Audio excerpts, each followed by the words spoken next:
Thanks for watching live or listening back to this show from Teachers Talk Radio. You can catch up with all our shows by visiting our YouTube channel or by listening back at ttradio.org. Don't forget to like and subscribe to enjoy more live education conversation from TTR. We hope you enjoy this show.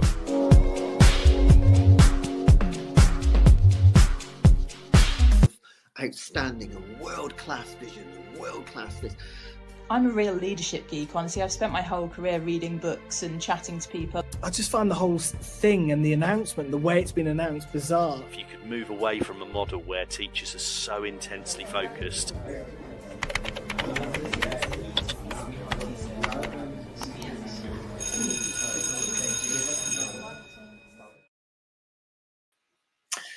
Good evening, everybody, and welcome to Teachers Talk Radio once again for another show, another night, another show. We've got shows every single day this week at 7:30 or 8. It's a very busy week. Here's another one, which is absolutely fantastic, all about immersive learning again. Our series of shows with Merlin Entertainment. It's absolutely amazing to be able to talk about so many fascinating and enriching things that students can experience. And today is no different, because we are going to talk specifically about aquariums and sea life. And I thought I would talk directly about my day at work first. My day at work, in case you're interesting, you're all interesting. In case you're interested, has been okay. I got through it. Lots of Key Stage 3 groups. We were doing monks. We were doing medieval monks. It was very somber. They labeled a picture of a monk, and we then discussed medieval life for religious people. So that was year 7. What did I do with year 8? Year 8, oh, we're still doing Cromwell. And in fact, next week, we have a historian coming to talk to the students about Oliver Cromwell and the age-old debates about Oliver Cromwell. So that'll be interesting, which leads me on to immersive and enriching experiences for students, because I've done 2 of those so far with them, where historians have spoken to them. With year 9 had Paul Reed talking about World War One. They had the year 7s had Mark Morris talking about medieval life, and they were able to engage with a historian, ask them questions, do a Q&A essentially. We've got one next week with Peter Gorn, which is on Cromwell. Now, okay, that's probably at the, if you like, the lower end of what you could do to enrich students' experiences, is bring somebody into the classroom on a Zoom. Of course, the biggest way you could enrich learning is take them out of the classroom somewhere. And we're going to talk today about, well, varying experiences of doing that, but specifically with regards to aquariums. But the ones I've done over the years have been, for example, taking the students to Auschwitz twice. World War One battlefield tours. I've done that a couple of times. And also I've done multiple educational visits in the UK as well. Theatre productions, museums. I think one of the things that I feel all those things had in common is the students develop a sense of empathy on some level with something, whatever that topic was. I mean, obviously Auschwitz, it's obvious. You develop an empathy for the victims of genocide, right? But on a smaller scale, the empathy could be with women working during World War One, which is one of the visits we did to the Imperial War Museum in Manchester. So I think whatever the trip you do, whatever the educational visit you do, I think there's opportunities there for the students to connect, to develop some empathy, to develop some skills that they wouldn't otherwise get. I do think that a lot of planning goes in. You obviously have to consider, is this going to be worth it for the students? Is this going to actually enrich their educational lives in a way that adds value? I think what we're going to talk about today 100% does. And you're going to see that as our conversation today goes on. Really excited about it. So that's my little intro. I'm going to bring in the guests. We've got Emily Weston. Emily, good evening to you. Hello, how are you doing? Not too bad, thank you. And yourself? Yeah, I'm good, thank you. Yeah. Should I do an intro of you, or do you want to do an intro of yourself? I'll let you do it. All right, well, I'll do my best. You're a specialist Key Stage 3 teacher. Yes, I am now. Yeah. I find it interesting that you have parted ways with primary. Mm-hmm. So I did Yeah. years in year 6. I think maybe Yeah. 7 years, 8 years. And I did go to secondary once before as a transition teacher, but it wasn't a right fit with me with the school, and they did 90-minute lessons, which for me was already it's not for me. And then I went back to primary, and this job came up at a secondary school. I actually used to work at their feeder primary, so I knew a lot about them already. And I genuinely am loving it. Like, if anyone's thinking of making the jump, I know this isn't what this is about, but the jump from primary to secondary, I personally have absolutely loved it. So, do you know what? I know someone else did that. I won't name them, but they've got a following on what was formerly known as Twitter.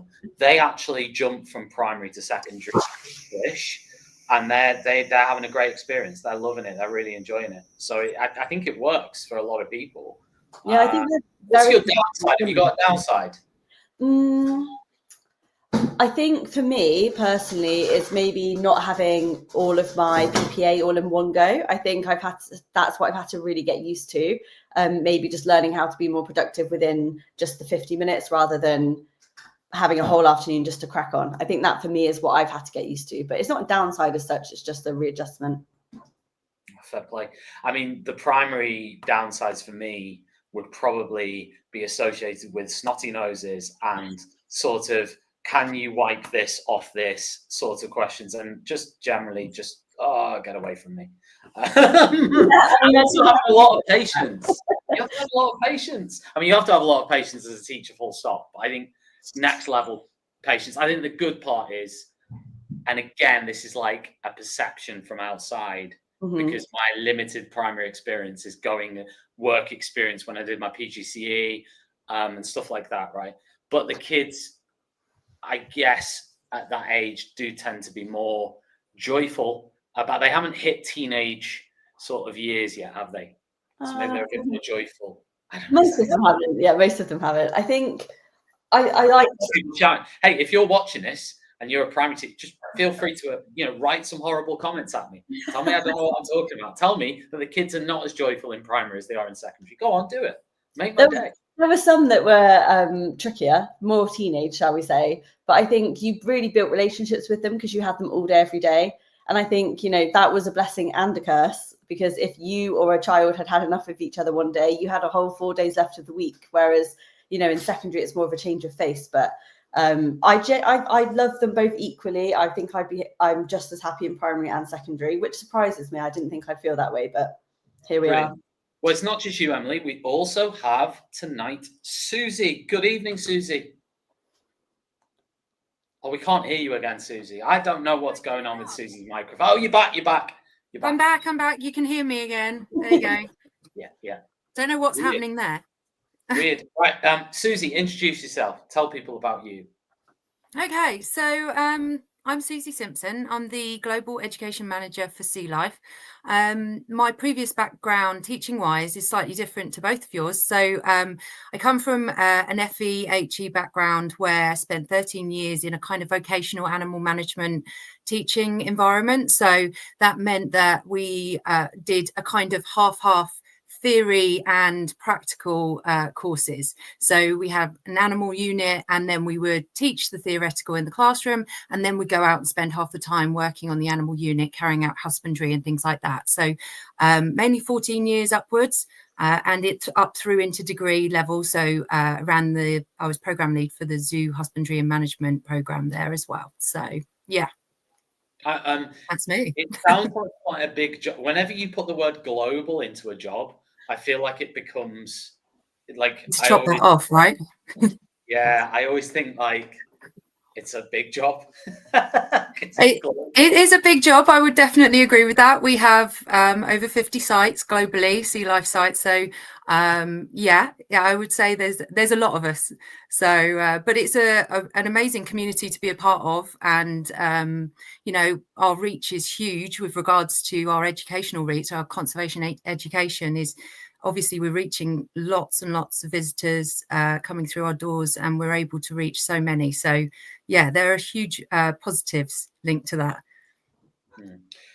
I mean, I was just thinking today, because we're going to be discussing oceans quite a lot, aren't we, this evening? And I was thinking today about the terrible disaster in the ocean in the last couple of days, and it sort of sparked, I guess it sparked a thought in me of, oh, all the terrible damage and all the different things. But if you don't know about what is in the ocean, then maybe it can be hard to conceptualize that. In some ways, that, I'll be honest with you, in some ways, that's like blissful ignorance, because you can look at a disaster like that and you can not really know the damage that is, apart from knowing that it will be substantial damage.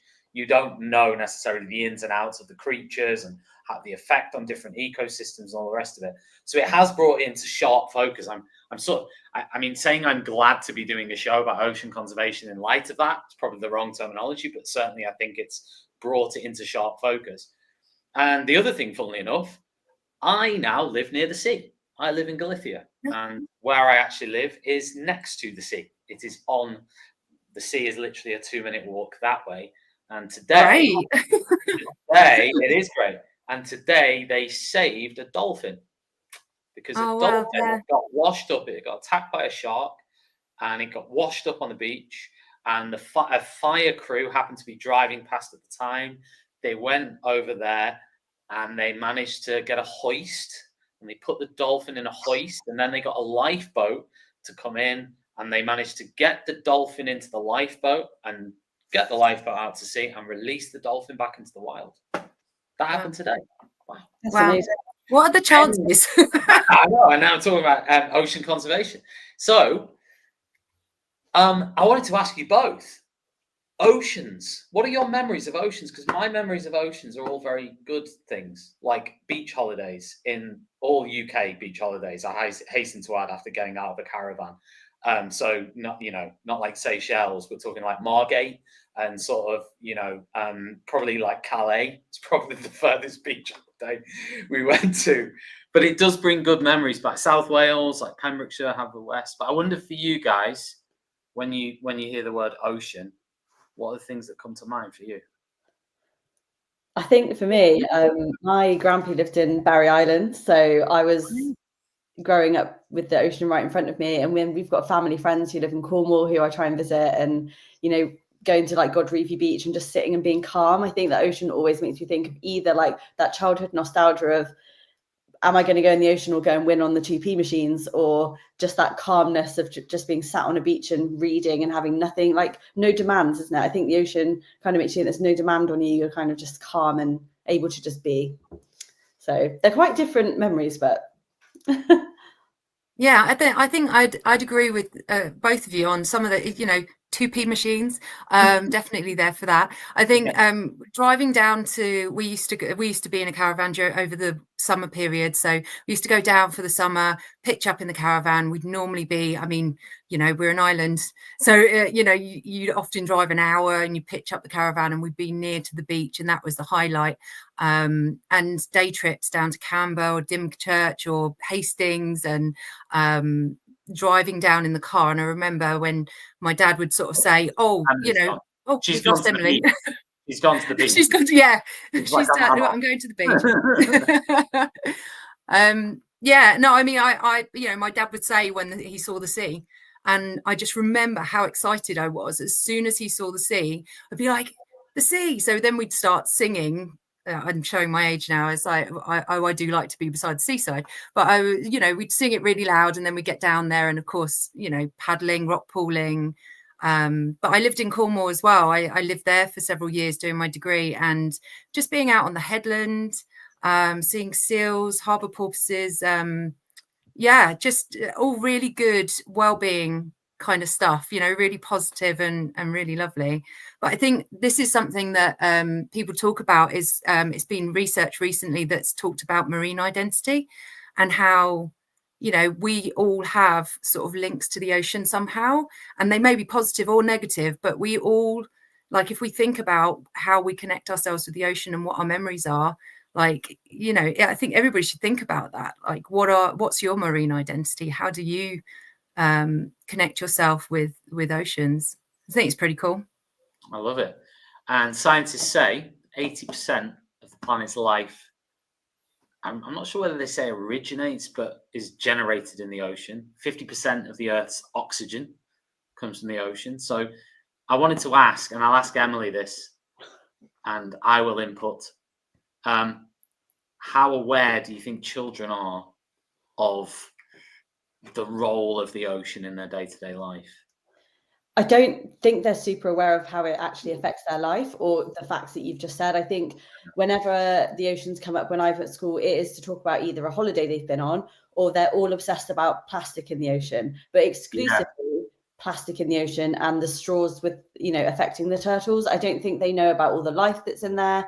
I don't think they know about, I mean, I didn't know for a while about the oxygen coming from the ocean. So if I don't know it, how can we expect the children to know it? I think it is quite one-dimensional, maybe, what they know. So it's definitely about getting it more in there, isn't it?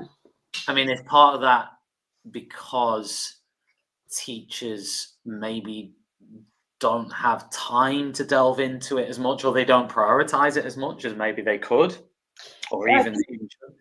I think it's curriculum, isn't it? When you look at the geography, oceans do come up. You teach about oceans, and I think children naturally kind of guide it towards plastic and oceans. I think whenever I've taught about oceans before, that's naturally where they've wanted to go.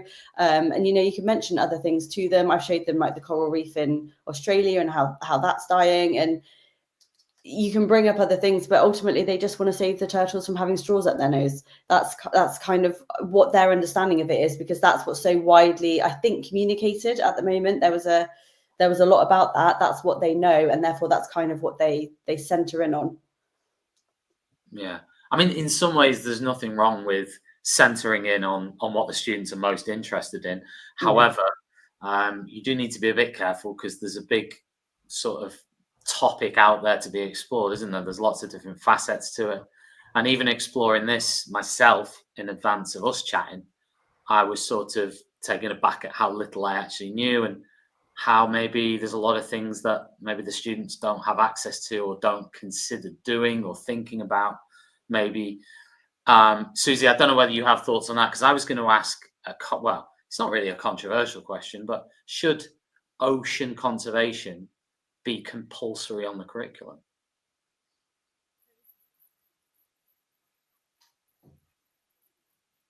Oh, Suzie, your microphone. We still can't hear you. You just, yeah, your mic's terrible. Oh no! Is it? Can you hear me now? Am I back? Yeah. Oh, don't know what's happening with that. Yeah, I mean, this is something that's been discussed a lot about curriculum and embedding that. And actually, Wales and Scotland have made changes to their curriculum. So there are elements in there that talk about climate change and, sort of links in a lot more. We have the ocean principles, the 7 ocean principles, that's looking at ocean literacy and the different aspects to it, which we're hoping we're embedding a lot more within a lot of other aspects, informal education with the aquariums and things where we're doing that. But it fills the aquariums is kind of filling a niche, and other organisations delivering these outreach projects, delivering that material and information to kids and doing these kind of things really is something that needs, I think, if you had it woven into the curriculum a bit more. I mean, look at what's going on. You talk about natural disasters, you talk about climate change. I mean, the kids are aware of these things. They're fully aware of it. It's in their face every day. We see it on the news and everything else. I think we're very much going back to teachers and teaching the curriculum. If I'm specialist on certain topics, I will use that in my teaching because I know it and I can link back to it. So I talk about a theory or a concept. I'll use an example of animals, certain species that I know really well. I don't think that's as easy for teachers if they don't already have a really big interest in ocean literacy. I mean, it's the same for parents, isn't it? If you don't talk about it all the time or you're not really interested in it, the chances are that the kids aren't going to hear about it. They're not going to know about it because we don't talk about it. So I think we look at land mammals quite a lot more. We like fluffy stuff, right? Kids like fluffy stuff. So in that sense, I think if raising that awareness, kind of making it more important that actually the ocean still plays a really, trees, oxygen, carbon cycle, ocean, you know, like these are really important components, but we'll often go to this land terrestrial kind of idea. And I think it's very much out of sight, out of mind. You know, we see things outside, we see squirrels, we see a lot of, you know, animals outside and things, but we don't often see sea creatures. We don't often see aquatic species unless we actively go out there. And, you know, I think, yeah, I think bringing it into the curriculum in some form would be really beneficial. Yeah, I mean, that sort of leads. I was going to ask a question around what schools and community organisations and organisations like Sea Life can do to support students who are not near an ocean or a sea or any form of water. You know, what do we do? So I think role modelling is definitely up there. So we can all do that in some kind of form. Teachers, obviously, you know, being able to embed these sort of ideas or like looking up these kind of things on ocean literacy and how they can bring that in. We can do things like river cleans and beach cleans. We can get the local community involved. We can be talking about it. We can bring each other together. We're all learning in that sense, you know, and we're seeing adults, you know, organising these events. And so the kids are seeing that they're doing that and actively taking part and doing something in the local community. Sea Life, we have materials and resources. We have the conservation classroom, which has lots of free downloadable resources for teachers to use and you know, others to sort of look through and utilize. And you know, so we actually have the Friends of the Sea subscription, so you can actually go in. It's completely free. You can sign yourself up, and then you can download the missions that are available, which include the Protect, the Advocate, and the Mobilise, different resources. And as part of that, you can take that into the classroom and utilise with the children and carry out activities, things like talking about recycling. So broaden that knowledge rather than just a plastic straw up a nose. We can broaden that and talk about more things. We can talk about how we recycle, how we reuse, how we're sustainable in our choices, like our product choices. And so there are lots of things we can do as part of that. There's an ocean party in there as well, I think. So, yeah. Emily, anything for you in terms of day-to-day things that we can do to inspire children to get a bit more involved in ocean conservation or a bit more interested in it in general? I think it's like, I was thinking about this as you were talking, Suzie. I think so often what we see about the oceans is almost like the tragedy of it. If I think about the big ocean stories or things that I've seen lately, it's been like they went down to see the Titanic or the oil spill or, you know, animals being hurt. And actually, it's not just the tragedy. They should see it's the beauty of it. So even just showing them, you know, videos of the coral or the different animals that are down there, or that anglerfish video. I saw that on TikTok recently. That I couldn't believe how tiny it was, but that made me even more interested about what's down in the oceans. And I think just showing them a bit more about what is amazing down there will immediately sort of pique their interest. I think they're naturally drawn to that, aren't they? So showing them the good, not just the bad. I agree with that. Yeah, I mean, Suzie, anything on that in terms of day-to-day stuff? I mean, apart from what Emily's obviously said already. We'll wait for the sound to come. It'll come in 10, 9, 8, 7, 6, 5. No, we still can't hear. It's okay. Emily, do you think, Emily, that... Why is it not working? Oh, you're back. You're back. Sorry. It's okay. I don't know what's going on. I don't either. Have you got a different microphone that you could use? No, I've got this microphone always works. Oh. Don't know. Do you, what difference, Emily, do you think that visiting an aquarium could make? I think it shows all the things. You went to one, didn't you? Reece, yeah, I did. Okay, go on, tell me about that. I went to the Sea Life Centre in the Sea Life Aquarium in London, and I honestly have walked past it so many times and never got in because it just looked so small from the front, but there was so much in there. I couldn't believe the amount. I was in there for hours, genuinely hours, and I took a colleague and her daughter. She was 8, and she genuinely looked in. I thought we were going to be running around after her, and she looked in every single little aquarium that's in there. She asked me to read all the facts out. And I think that for me showed me what an impact an aquarium could have, because she's quite, quite active, shall we say, generally. But she took her time as she went round. And there was so much to learn. And what actually really shocked me was there was a rainforest section in there as well. So it wasn't just about like the actual ocean. It was about how the rainforest meets the ocean and the water. I can't explain it. I'm not going to butcher the explanation, but it honestly, though, it genuinely was hours of my day, and I loved it. I could have stayed there longer. Yeah. So if it did that to me, I can't imagine how much the kids would love it. Is there an outdoor area in there? Is it all enclosed? Is there an outdoor area? It's all indoors, unless I missed a section, but I think it's all indoors. But it's got different levels and like different areas. There was a part where you could put your hands in. It was like a rock pool. You could feel things, a tunnel to walk through. There was also an interactive game, and I'm not ashamed to say I beat all the children playing it. You had to like make your own version of a jellyfish, I think it was. I beat them by quite a lot. I was quite proud of myself. Happy days. Yeah, I mean, aquariums, I think, are fantastic. They're not necessarily the first thing you're going to think of as a teacher when you think of an educational visit, because I don't think they are. I don't know why, because they're a great resource. And that's partly why we're having this conversation today, I guess, but also just in general, maybe that's part of what we were saying about the ocean and learning about the ocean, how they learn about the ocean, why they learn about it, how it's structured, because that would then lead on to maybe an educational visit to an aquarium or something similar. But maybe things aren't structured in that way. Suzie, we'll see if we've got your sound back. Are you there? Right, can you hear me now? Yeah. I'm back. I just wanted to ask you why do you think a teacher would be a good idea for a teacher to consider a visit to an aquarium like Sea Life, but let's just say an aquarium? Why do you think that's a good idea?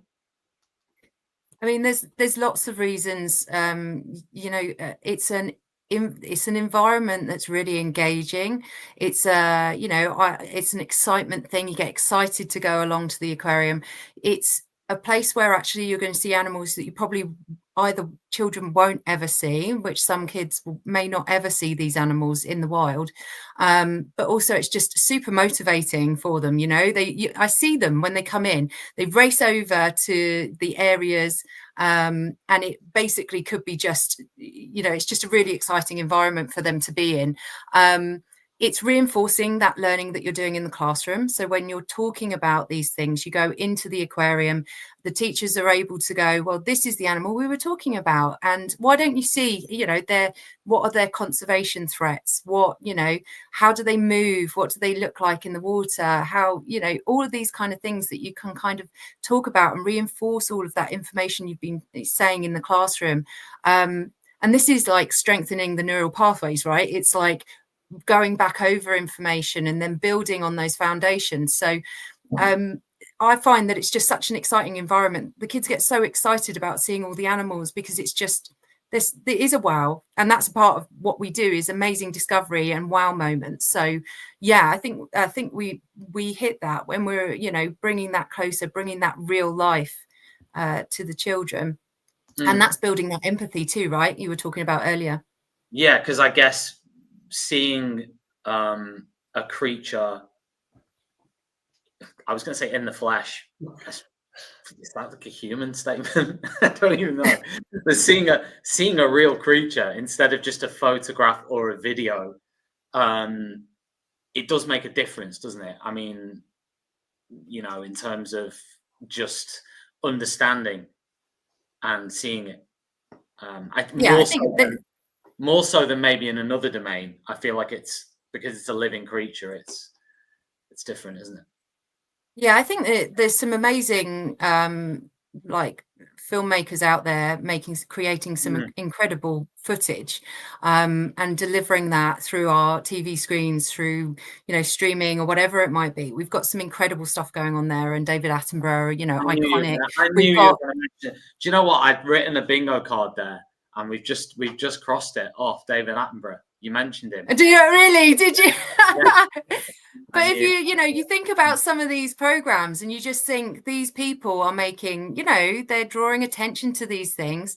So there's a lot to be said for those kind of mediums.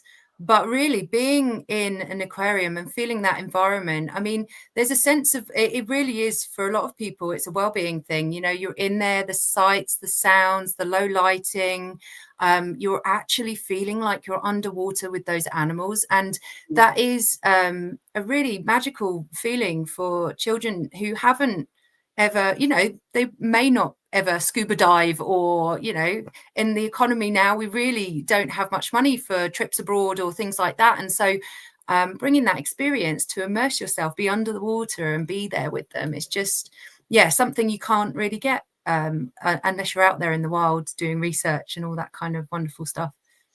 I say when we went as well, what was really surprising is there was obviously the tunnel, and there's like the big tanks that have got the sharks and things in, which you would typically think is where we would have spent the most time. But actually, the little girl and I, we actually spent the most time outside the jellyfish and the seahorse tanks. We could have been there for so long just watching them. It was mesmerizing.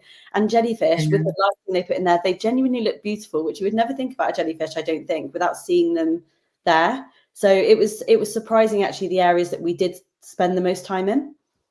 Yeah, I agree. The jellyfish area is just beautiful, and it's such a calming environment. And I think when we think about inclusivity, accessibility, for children, especially with SEND needs, like going into that kind of environment is really quite calming. So there's lots of wonderful elements there that you can take away. But for me too, I'm quite happy being there, just being in all of that. They're just beautiful. Yeah. I mean, when I've been to aquariums in the past, I have to agree with you, it has been like a calming experience, which for someone like me is quite miraculous, because it takes a heck of a lot to calm me down. So yeah, I've always really, really enjoyed those visits. I'm yet to actually take an educational visit to an aquarium. So I wanted to ask you, Suzie, what, I'm interested in this in terms of what the principles are, what the ethos is at, say, Sea Life, a Sea Life aquarium. When you take students there, what can teachers and students expect from that visit? What principles are going to be on display? How is it maybe going to be different? Maybe not different, but how's it going to be unique in terms of the ethos and the principles that are in place when they visit? I mean, we go by our ocean literacy. We want to share that information, those facts about those animals. We carry out a lot of conservation and research projects. So we have a lot that, we're disseminating that information for children to see what kind of things we're doing and what kind of conservation is going on, inspiring kind of career choices too. If you think about that, we're looking at conservation action. So we're looking to sort of deliver that call to action messages. So we want the children to be coming through and learning what they can do to actively advocate for species as well. So there are lots of different, for us, what we're trying to do is look at well-being and nature connectiveness. So all of these kind of elements is what we're incorporating into our education programs, but also into that kind of self-guided tour. If a school wanted to go on one of our self-guideds, they'd sort of like going through the experience. They have materials and resources to help them through that, and questions. They've got lots of materials to help them with those processes, a pre-session, and staff on hand to help out with that kind of experience. So from start to finish, we're delivering on those kind of elements that Sea Life are looking to do educationally. And I also noticed, swatting up, because I would really consider doing this myself, is the different areas of curriculum that you can get involved with. So whether it be English with creative writing, obviously you've got the sciences, that's pretty much a given, but geography, English, art and design, things that you might not have thought of that students can do and engage there. I don't know whether, Emily, you've got any thoughts on that in terms of the cross-curricular dimensions to the visit you did, and whether there's anything in there where you thought, well, that could apply to that quite well. Yeah, I think I'm one of these annoying people that doesn't switch off from teaching when I'm out and about. So I did, as I walked around, I was thinking, how can I connect this? But I genuinely think you can connect pretty much anything to the aquarium, which really surprised me. I think art is always, I think you can connect art really easily to most things, but even history, like the history of the oceans, history of animals, you could look at everything. You were saying no, but yeah, you can. No, you could. Oh, you could. Right. You can do like PSHE about, being a good citizen. You can do, I mean, as an English teacher, the English writing. You could even do maths about like volume of a tank or like, distance across oceans. It genuinely encompasses everything, which I think, I know you said earlier when you think, well, why don't we go to aquariums more in school? If I think to when I plan trips, I think, well, what can I get out of it? And for an aquarium, I always just saw it as, sorry, Suzie, like a bit of fun, like a fun trip, it has to connect just to oceans. But actually, when I went round, I thought it encompasses everything. And I thought, what if you did that at the start of a term, that would lead your learning for the rest of it, really, which I think genuinely really surprised me. I was surprised by how much was in there and how much learning was in there. So I feel a fool for having done it before. Yeah. Suzie, I'll ask you this, but also Emily as well. What would be, I mean, if a teacher is maybe watching this or somebody in education is watching this and they're thinking of planning a trip or an educational visit to an aquarium, what would your like top tips be for them to consider if they're thinking of doing that? I think doing some pre-prep beforehand. I mean, we've got the teacher days.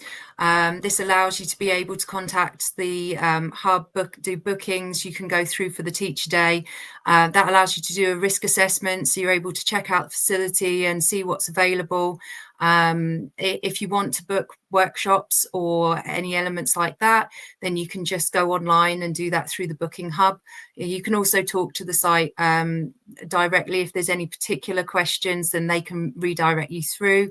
So and then after that you get all of your documents come through, so everything you're pre-prep so that you can do something before you go on the visit, and then depending on whether it's a self-guided where you'll have materials as well to go through that, or you will be given obviously you'll be met by a member of staff to do your workshop, which can take up to an hour, and then again you can wander around and go and have a look at what else is available. So we have some VR experiences in some of them as well, with some great videos on some of the researchers who are out under the water sort of delivering, doing the research stuff. So lots of different things, and it's quite a simple process really to book a trip and gain all that information. Brilliant. I mean, in terms of educational visit planning, Emily, having been there, is there anything that you think that you would do when planning a trip to a sea life aquarium or an aquarium in general? Is there anything, I mean, from my perspective, the first thing I'd be thinking about obviously is how that builds into the curriculum I've already got and where it would fit in with that, where that educational visit would sit within what I'm teaching, the cross-curricular links, getting other teachers involved from different departments. Obviously, I'm talking here from a secondary perspective. In primary, it would just be colleagues in general, and thinking about how to bring in as much of that as possible. But I guess I'd also be thinking about the student experience and thinking about the children who are going on the visit and their existing interests and their existing talents, and how to maybe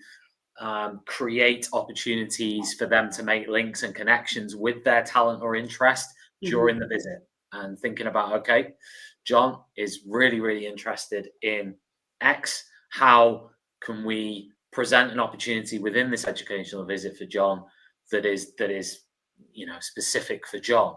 So it's, I mean, I'm just talking about a trip in general. So my example is World War I, where we had a student who obviously had a relative in Flanders. We visited the grave of their relative, the specific place where they were buried, and we visited that place, and that created a individual moment for for a specific student.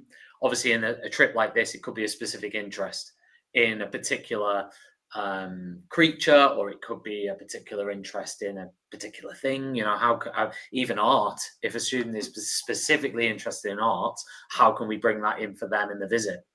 That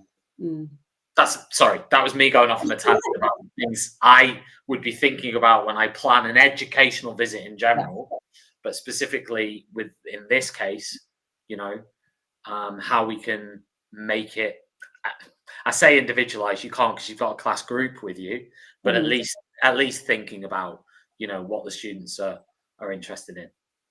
Well, I think before I went on the trip, I always tend to do it anyway, like show a map of where I'm going. So I think when you show them sort of the aquarium and they can see the different areas, I would naturally be noting like what animals each of the children is most excited to see.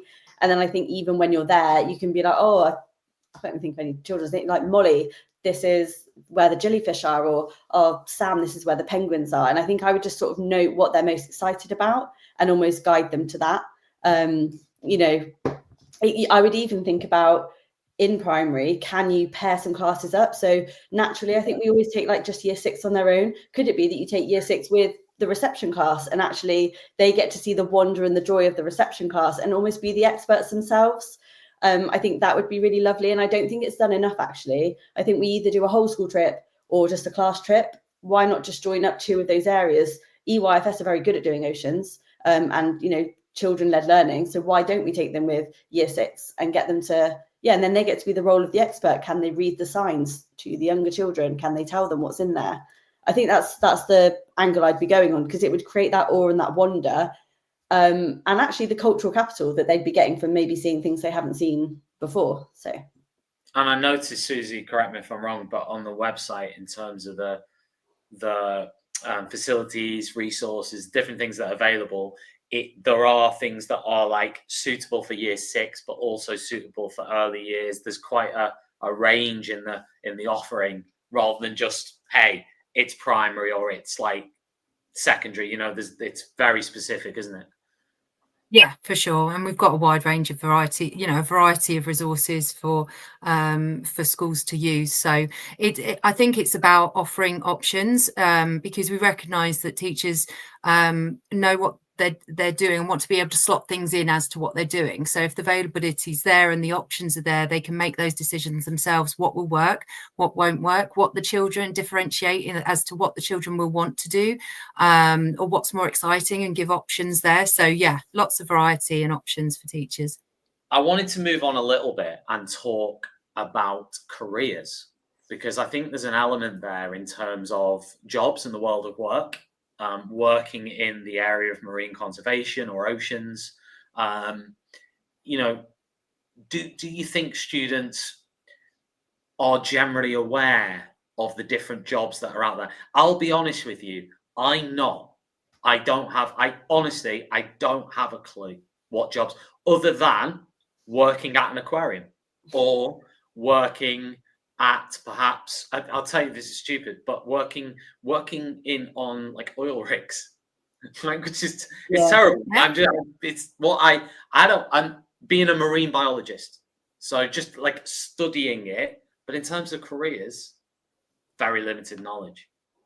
So tell us, list now, it's challenge time. List me as many jobs in a minute as you can. Oceans. Get ready, Emma. Not explain them. Not explain each one.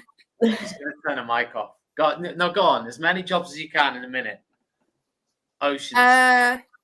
Marine biologist. You've said about the oil rigs. Environmental planner, conservation education host, engagement within an aquarium, photographer, filmmaker, oceanographer, lifeguard, fisherman, yeah. Really, I don't think I did too bad. What about, I got another one, which is like a diver. Diver, yeah, absolutely. You usually need the diving qualifications as well as part of quite a few of those jobs. So if you're doing the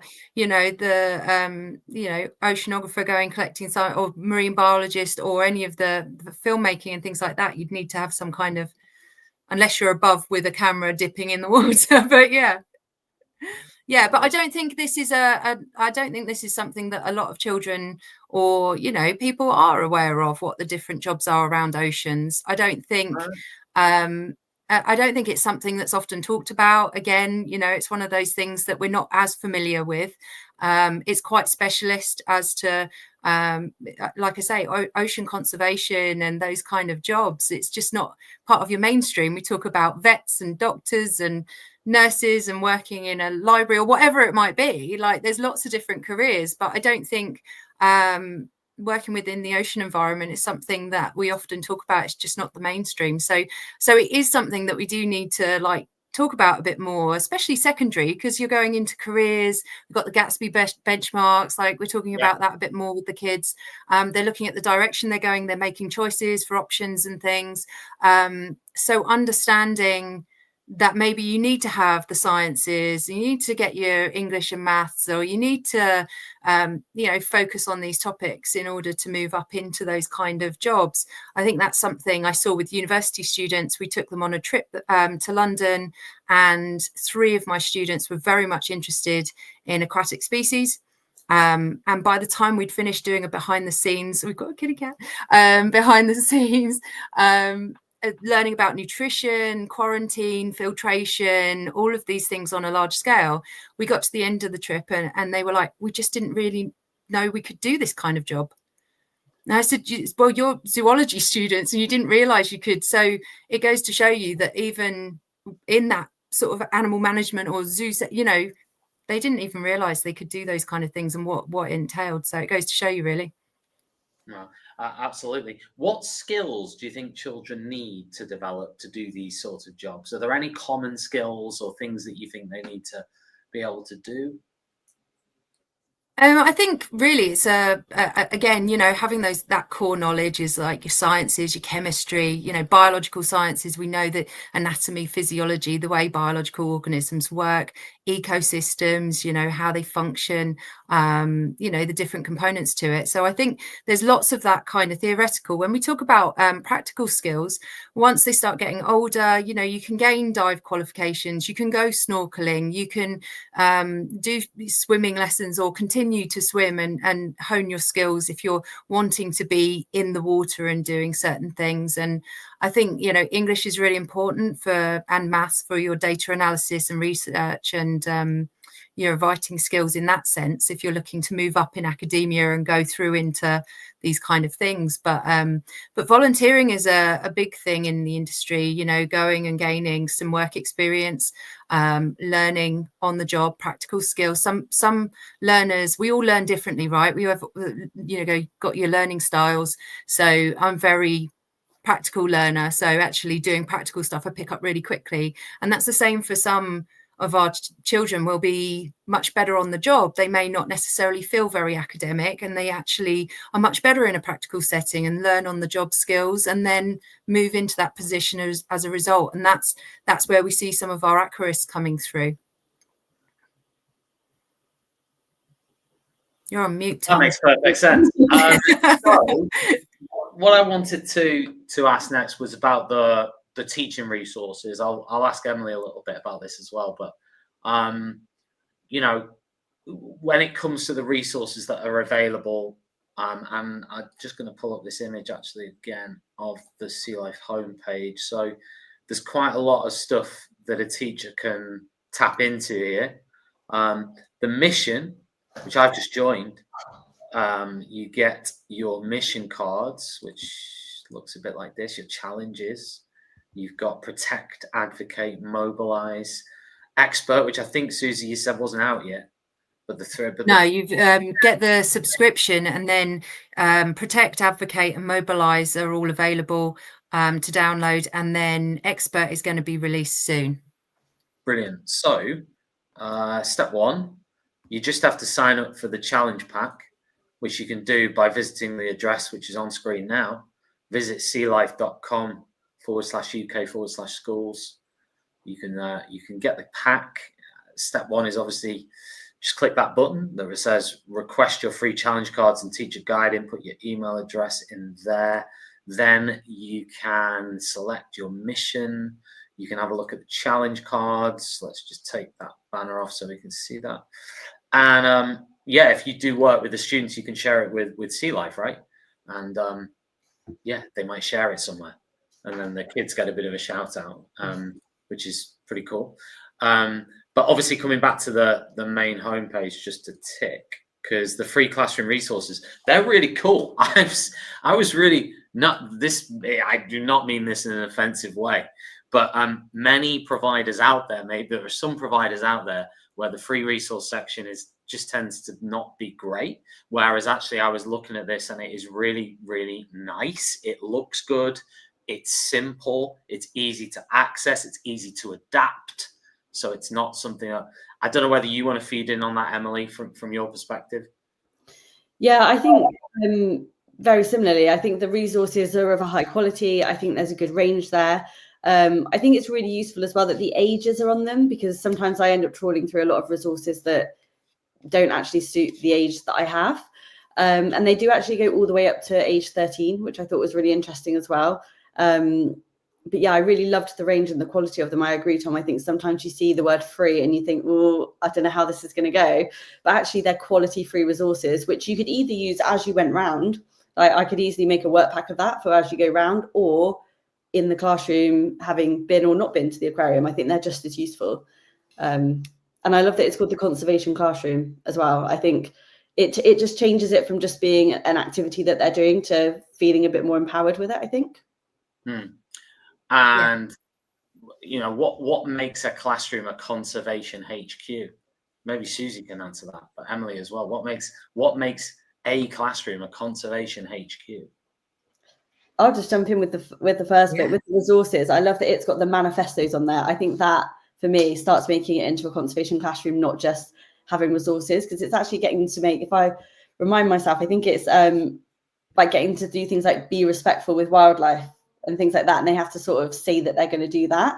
And I really love that as a resource as well, because it makes them take more ownership, not just of the learning, but of what they're up to. So this is primary. Yeah, I think that's the idea. Yeah, the idea is to give the children more of a ownership over actions. You know, I think we're giving them the tools and the resources to be able to become these ocean advocates, and they can do campaigns, and so there's lots of things in there that talk about doing a campaign and putting materials together, creating a presentation and delivering that to the school, becoming an ambassador, creating badges so that you can actually show to everyone that you're an ocean ambassador, and encouraging kind of, some of them talk about, so our Protect talks about carbon footprint, so that's actually going into the classroom and going, right, conservation headquarters, right, we're going to look at what the school does, what the energy use is, how we get to school, do we go by foot or do we go by bike, or are we using a car, and how can we change that? So there's like a footprint that you can do a before and after there. So there's also the recycling. So let's assess the school's recycling systems. Are we recycling? What are we using? Single-use plastic, all these kind of things. So it's kind of there's the final one is kind of the campaigning and everything. The manifesto is brilliant because the kids can actually sit down and go, okay, I can take this to somebody. I can, go to the head teacher, or I could go to my local MP, but they do need that support from the teacher to kind of encourage that kind of thing and go, you know what, here's the tools and I'll help you deliver that, what you want to do and the message you want to get out there. So yeah, it's a really lovely set that hopefully, works really well within the classroom as a conservation HQ. That's the idea. So, and the expert will be released soon, which if you subscribe, then you will obviously automatically get that as a result when that gets released. And that actually links into conservation projects. So that's stepping up a level and actually looking at our conservation and research projects, all the different things we're doing across the globe, things like the coral work that we're doing, the propagation.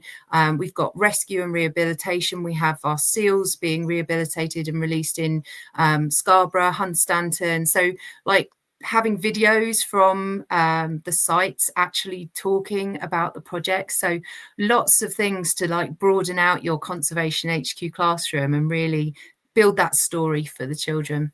Yeah, because there were 4 missions: protect, advocate, mobilize, expert. We mentioned expert is coming soon, right? So it is, as part of each one of those, what do children learn from each of those missions? Presumably it's linked to the word, right?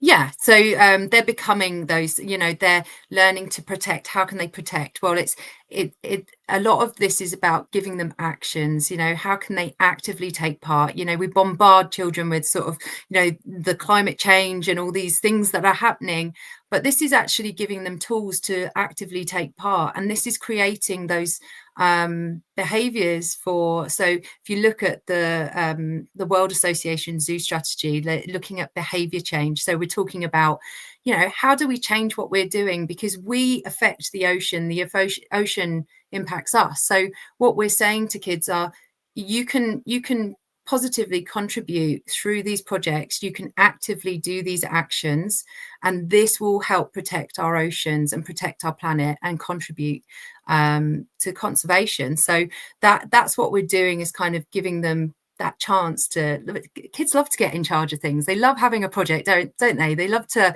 get out there and go, there you go, you're in charge, and they're like, great, let's go. So, you know, the beach cleans are a perfect example of that. They love getting a high-vis jacket on and getting a grabber and going out and being in charge like a grown-up.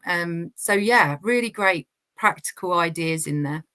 And the challenge cards, they choose and complete a mission, as we've just mentioned. And I mean, do you have a favorite mission?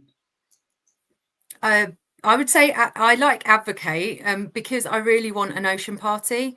I haven't had one yet, but yeah, I would love to. You know, I think the ocean party has so many different levels, and I sort of mentioned it to Emily earlier. It's like, you know, anybody loves to do an ocean party. I mean, you don't have to be little, you can be an adult, but the idea being that hold an ocean party in your hall, you know, invite, you know, everybody to come along.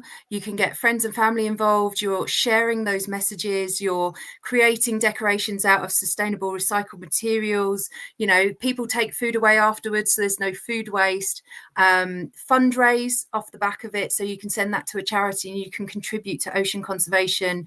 And then it's sharing the message afterwards. You know, go around and tell people about what you did and why you did it and why it was really important, and then your reach is much further. So I love the ocean party. I think everybody would love an ocean party. I love the sound of it. It sounds so much fun. Yeah. And then you mentioned actually the beach clean initiative. So what top tips would you have for schools taking on the organisation, for example, of that? I mean, it's a tricky one, right? Is it? I mean, I guess. Well, I think if you're organising yourself and you're going out, obviously you have your normal risk assessments, and you, as a school, you would go through the normal processes for that. As part of what we do beach cleans where, you know, we have high-vis jackets for the kids and the teachers. We have a couple of members of staff who join the children on the beach, and then go out with the grabbers and some bags, and then go along the beach, collect all of these things, talk to staff about what you're finding. You know, some may find mermaids' purses, not just you know, sort of eggs, that not just your normal rubbish and bottle tops. But the point is that it's the talking and the community and the socializing, like you're building other skills while you're doing those kind of things. You know, the kids are taking ownership, they're talking to each other, socializing. In the big beach cleans that we do, the global beach cleans with Sea Life Trust, they're you know, you have lots of people, a community where they're talking to each other, and you're discussing all the different bits of rubbish you're finding. Then at the end, you take it all back, and then you go through all the pieces with the staff, and then you weigh it all. And so it's a bit of a competition at the end, because you're kind of like, oh, who did? So there are lots of discussion points around that, but it's also, again, like linking into nature connectedness, being outdoors, exercise, you know, well-being, again, enjoying yourself, having fun, socializing. There's so many different aspects to it. It's really beneficial. So they're really good. You could do a river clean too. If you're not near a beach, you could do a river clean, or really simply pick up rubbish in the playground. You know, like, I know it's like bringing it back. You can do really simple things. The kids love that. I mean, in Bolton, in my last school, Tanya, who's the head of school there, she took the kids out every, I think it was like 3 or 4 weeks. They absolutely loved it. They absolutely loved it in the park there, just next to the school. Got a lot of attention from the locals, in positive attention, because obviously maybe the perceptions of, kids that age is they're not interested in doing that. They don't want to do it, or they just don't want to do anything. But they went out with litter pickers. I joined them once or twice, although they did loads more than I did. And yeah, they picked up a lot of stuff. And you can imagine there was a lot of stuff they picked up in the park. Huge amounts of just awful stuff, right, all over the place. So that's a really, really good idea, actually. And they love that stuff. They love the beach clean, litter picking, anything along those lines. They absolutely love it. They just love it. Who knew, right? Picking up rubbish. Yeah, They'd love it so much. They love the competitive element of it as well. There's just so much in there.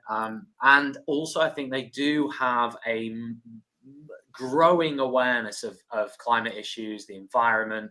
There are many there that see that as a really, really important thing for them to do. So they take it very seriously. You've then got others who might not see it that way, but still want to get involved with the competitive element. You've got others who just like the idea of wearing high-vis jackets, right? So, you got a whole combination, a whole spectrum. Yeah, I mean, we mentioned the ocean party. The expert test is sort of top secret, right? You can't give us any insight into what the expert challenge is going to be. It's going to be to be the next Greta. Yeah. I mean, like I say, it links into our conservation projects, but I think you have to sign up in order to get that one come through. So yeah, leave that one for everyone to explore. I was hoping for a sneak peek. We didn't get one. You'll be getting it. You've subscribed. Let's go live.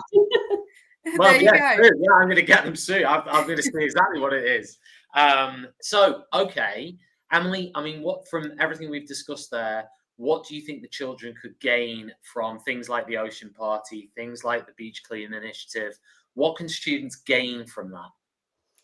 I think it's everything we've already kind of touched on, but the awareness, I think, if you have something like a party, you're showing it to them in a different way where they don't feel like they're necessarily being preached to or taught. They're getting to access it all in a really fun way that makes it more relevant to them. I think even just saying to them about taking food home, for example, and not having waste, it's maybe something that they don't associate with looking after the oceans, but actually conservation is conservation of everything. Because I'm sure I bang on to them about Too Good To Go bags. They don't care. They don't buy the shopping, but I love a Too Good To Go bag, and I go on about food waste all the time. But actually having an ocean party and then talking about taking the food home and sharing food to take to their families is the way that they're doing it without feeling like they're being told to do it, which I think is really lovely. And like you said, with the beach cleanup, I don't know why children like picking up litter, because if I ask them to pick up a glue stick off my floor, no.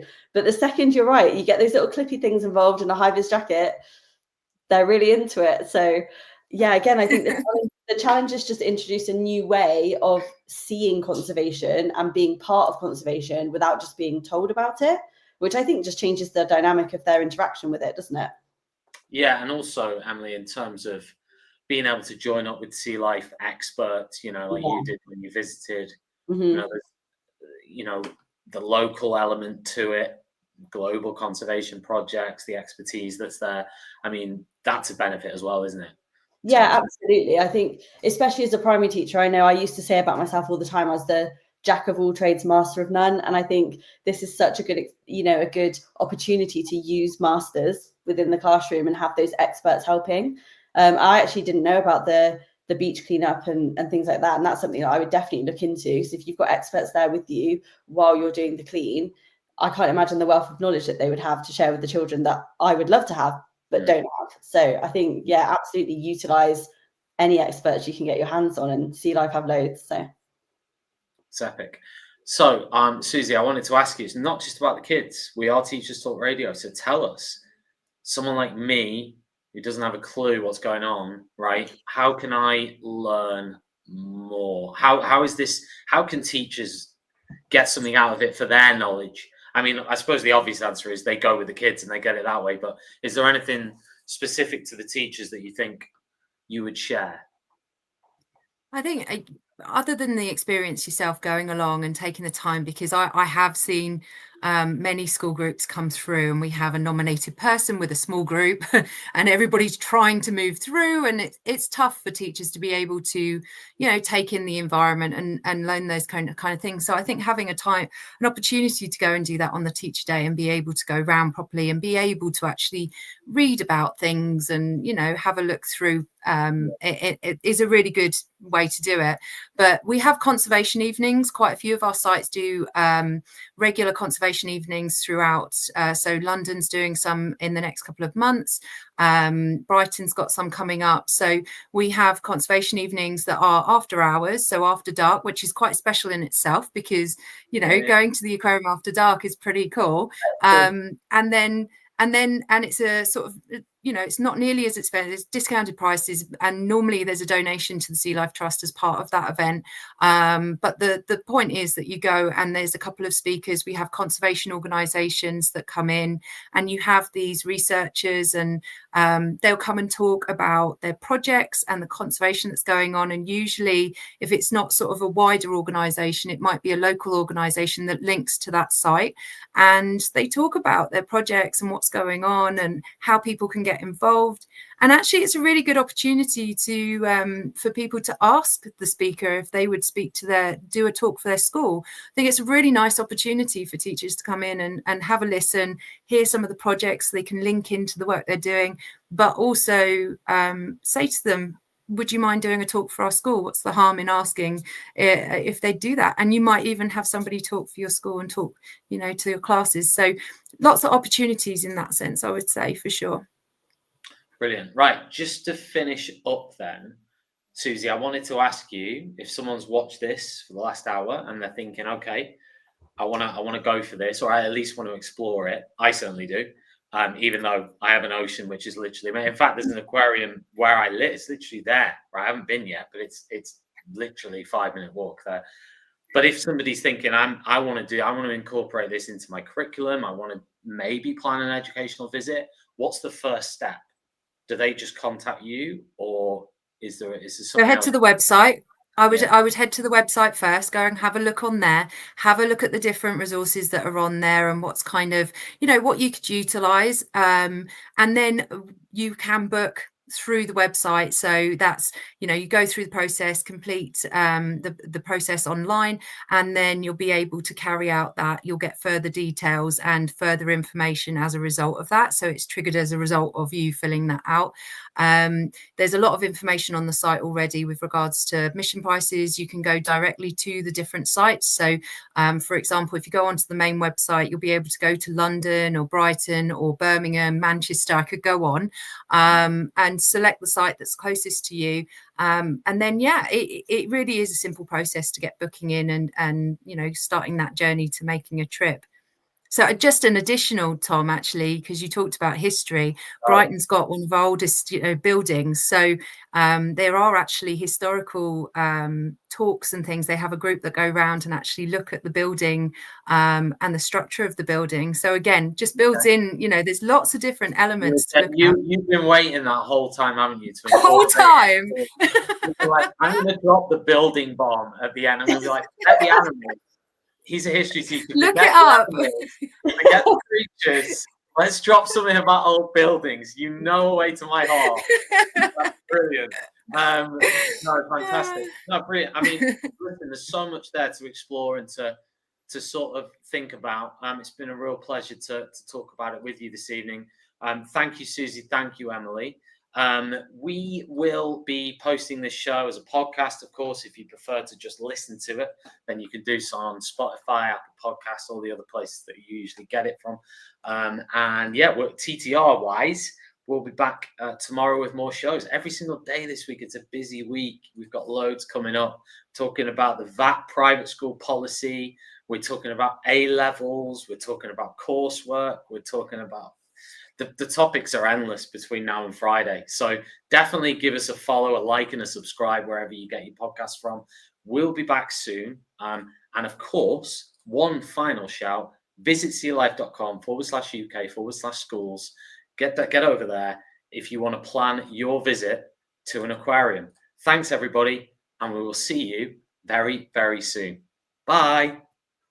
See ya. Bye. Outstanding and world-class vision and world-class this. I'm a real leadership geek, honestly. I've spent my whole career reading books and chatting to people. I just find the whole thing and the announcement, the way it's been announced, bizarre. If you could move away from a model where teachers are so intensely focused.